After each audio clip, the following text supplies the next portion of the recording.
Pascal Emmanuel says Plato and Aristotle were Christians. They received private revelations. Well, it certainly would be just if they received private revelations, as much of Christian thought is based around their thinking, but let me do you one better.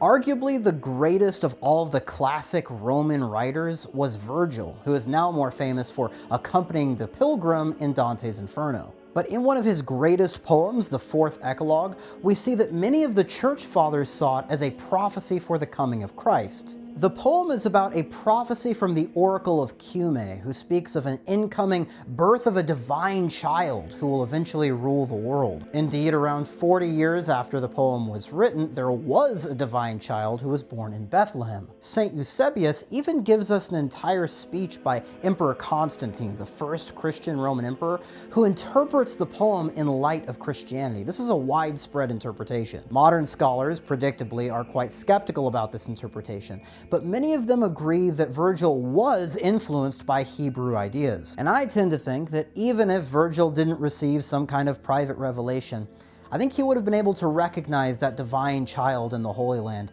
better than many of the Hebrew scholars and Pharisees were able to at the time.